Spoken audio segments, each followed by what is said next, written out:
এই স্বৈরাচারিণী রক্ত কেকর ডাইনির পদত্যাগ না হবে ততক্ষণ পর্যন্ত আমরা রাজপথ ছাড়ব না। এখন আপনাদের সামনে সংক্ষিপ্ত বক্তব্য রাখবেন ইসলামী আন্দোলন বাংলাদেশের সংগ্রামী মহাসচিব অধ্যক্ষ নাহমাদু নুসাল্লি আলা রাসূলিহিল কারীম আম্মা বাদ فأعوذ بالله من الشيطان الرجيم بسم الله الرحمن الرحيم وجاهدوا في الله حق جهاده اللهم صل على محمد وعلى آل محمد আমরা কেন এই মিছিলে অংশগ্রহণ করেছি আপনারা সবাই জানেন।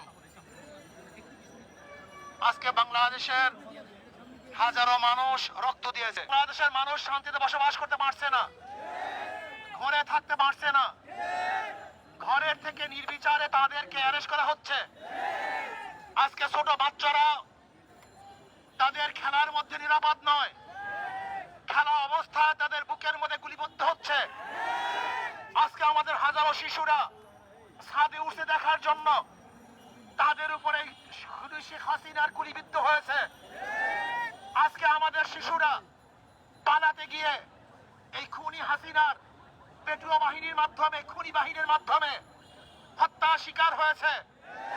আজকে আবু সাইদ জীবন দিয়েছে, আজকে মুগ্ধ জীবন দিয়েছে, হাজারো সন্তানেরা কবরের মধ্যে আছে।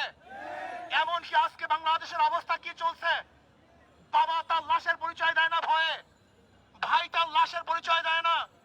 হাজারো লাশ বেয়ারিশ আজকে দাফন করা হয়েছে। আজকে মানুষের শান্তি কেড়ে নেওয়া হয়েছে। আজকে বাংলাদেশকে বিক্রি করার ষড়যন্ত্র চলতেছে। আজকে অধিকার চেতে গিয়ে হাজারো ছাত্ররা নির্মম ভাবে হত্যা শিকার হয়েছে। কাজী না, আমরা বাংলাদেশের একটা খুনি দেখতে চাই না। আমি শেখ হাসিনাকে বলবো, খুনি হাসিনাকে বলবো, বাংলাদেশের আর কোন জনগণের বুকে আপনি গুলি চালাবেন না। যদি গুলি চালান তাহলে বাংলাদেশের জনগণ ঐক্যবদ্ধ হয়ে এখন যেইভাবে মাঠে আছে এইভাবে ঐক্যবদ্ধ ভাবে কোন ভবনকে দখল করবে ইনশাআল্লাহ। মেরা ভাইরা আমার, আমরা ছাত্রদের ন্যায্য দাবির সাথে ইসলামী আন্দোলন আগের থেকেও ছিল, এখনো আছে, আগামীও থাকবে ইনশাআল্লাহ। যে অসহযোগ আন্দোলনের ঘোষণা দিয়েছে আমরা তার সাথে একত্রিত আগেও ঘোষণা করেছি, এখনো করছি, ভবিষ্যতে থাকবো ইনশাআল্লাহ। কাজী আসন কোন ব্যক্তির, কোন গোষ্ঠীর এই আন্দোলন নয়, কোন ব্যক্তি, কোন গোষ্ঠীর আন্দোলন নয়। এই আন্দোলন বাংলাদেশের মাটি ও মানুষের আন্দোলন, বাংলাদেশের জনগণের আন্দোলন, এই ভূখণ্ডকে রক্ষা করার আন্দোলন, মানুষের নিরাপত্তা দেওয়ার আন্দোলন, মানুষের জীবন বাঁচাবার আন্দোলন। আজকে সমস্ত মানুষকে নিরাপত্তা দিয়ে এবং রাখার জন্য এই আন্দোলন, অন্য কোন আন্দোলন নয়। যদি শেখ হাসিনা খুনি সরকার কোন অবস্থাতেই কারোর সাথে লিয়াজু করে আন্দোলনকে বন্ধ করার চেষ্টা করে এবং শেখ হাসিনার সাথে যদি কেউ লিয়াজুতে বসে, আমরা মনে করবো তারা কোন দালাল, তাদের বিরুদ্ধে আন্দোলন চালাবে ইনশাআল্লাহ। শেখ হাসিনার সাথে আর কোনো সংলাপ নয়, তার সাথে কোনো আলোচনা নয়, শুধু একটাই পথ, শেখ হাসিনার পদত্যাগ। শেখ হাসিনার পদত্যাগ ছাড়া দ্বিতীয় কোনো সংলাপ নয়, কোনো আলোচনা নয়, কোন বৈঠকে আমরা বিশ্বাস করি না।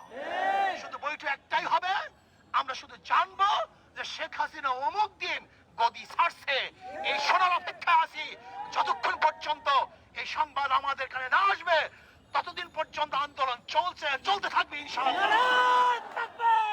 ইসলামী আন্দোলন বাংলাদেশ, তারা বাংলাদেশের জনগণ, মাটি ও মানুষের আন্দোলন করে, তাদের সাথে আছে, থাকবে। সেহেতু যখন যেই সময় যে আন্দোলন চলতেছে, এই আন্দোলনের সাথে ইসলামী আন্দোলন বাংলাদেশ সম্পৃক্ত আছে, থাকবে ইনশাআল্লাহ। আগামী সোমবার 5 তারিখ ঢাকায় লক্ষ লক্ষ মানুষ নিয়ে এই খুনি শেখ হাসিনার উৎখাতের জন্য, পদত্যাগের জন্য, গতিচ্যুত করার জন্য গণমিছিল হবে ইনশাআল্লাহ। লক্ষ লক্ষ মানুষ নিয়ে ঢাকা ইনশাআল্লাহ সকাল 10টায় গণমিছিল শুরু হবে। যেই গণমিছিলের আওয়াজে শেখ হাসিনার মাসনাদ ভেঙে চুরমার হয়ে যাবে ইনশাআল্লাহ। বাইতুল মুকাররম থেকে শুরু হবে ইনশাআল্লাহ সেই গণমিছিল। আমিরুল মুজাহিদিন হযরত বিশ্বাস হুজুর দামাত বরকাতুল আলিয়া সেই মিছিলে থাকবেন, নেতৃত্ব প্রদান করবেন। আমরা সমস্ত জনগণ একত্রিত হয়ে, সবাই একত্রিত হয়ে সেই মিছিলে অংশগ্রহণ করব। আমি বাংলাদেশের শ্রমিক ভাইদেরকে বলবো, শ্রমিক ভাইয়েরা আপনারা নেমে পড়ুন।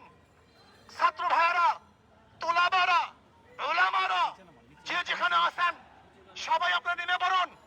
যারা প্রজাতন্ত্রের কর্মচারী, আমি প্রজাতন্ত্রের কর্মচারীদেরকে বলবো, এই খুনি সরকারের সহযোগিতা করবেন না। এই খুনি হাসিনা সহযোগিতা করার মানি হলো আপনার খুনকে স্বীকার করে নিয়েছেন, অবৈধ হত্যাকে আপনি সাপোর্ট দিয়েছেন। এর জন্য আমি প্রজাতন্ত্রের প্রত্যেকটা কর্মচারীকে বলবো, যারা প্রজাতন্ত্রের দায়িত্ব পালন করতেছেন, যারা প্রজাদের ভ্যাট এবং ট্যাক্সের পয়সা নিয়ে জীবিকা নির্বাহ করতেছেন, আমি প্রজাতন্ত্রের প্রত্যেকটা কর্মচারীকে বলবো, এই সরকারের অসহযোগিতা করুন, এই সরকারের সহযোগিতা করবেন না। আমি প্রত্যেকটা জনগণকে বলবো, যে যেখানে আছেন, যেই অবস্থায় আছেন, যেই পাড়ায় আছেন, যেই মহল্লায় আছেন, যেই জায়গায় আছেন, সেই বাজারে আছেন, সেখান থেকে আন্দোলন করে তুলুন, প্রতিবাদ করতে থাকুন। শেখ হাসিনার মাসলাতকে তসনাদ করার জন্য সেখান থেকে চেষ্টা শুরু করুন। এজন্য আগামী সোমবার গোটা বাংলাদেশ ব্যাপী প্রত্যেক স্থানে গণমিছিল হবে ইনশাআল্লাহ। প্রত্যেক স্থানে গণমিছিল হবে, জেলার মধ্যে, থানার মধ্যে, যে যেখানে পারেন আগামী সোমবার বাংলাদেশের প্রত্যেকটা জায়গায় গণমিছিল হবে ইনশাআল্লাহ। আর ঢাকাতে ইনশাআল্লাহ গণমিছিল হবে। যে যেভাবে পারেন, যে যেখানে আসুন, সবাই ইনশাআল্লাহ রাস্তায় নামুন, রাস্তায় থাকবেন যতক্ষণ পর্যন্ত শেখ হাসিনার পতন না হবে। আমরা শপথ করব রাস্তা ছাড়বো না ইনশাআল্লাহ। রাস্তায় আসি, থাকবো ইনশাআল্লাহ। বিজয় অবশ্যই আসবেই আসবে। আল্লাহ আমাকে এবং আমাদের সবাইকে কবুল করে নেন। এখন মিছিল হবে, মিছিলে গোটা ঢাকা শহরকে কাঁপিয়ে দিতে হবে ইনশাআল্লাহ। মিছিল হবে, আমরা মিছিলে অংশগ্রহণ করব। আর নয় কোনো দফা। এবার হবে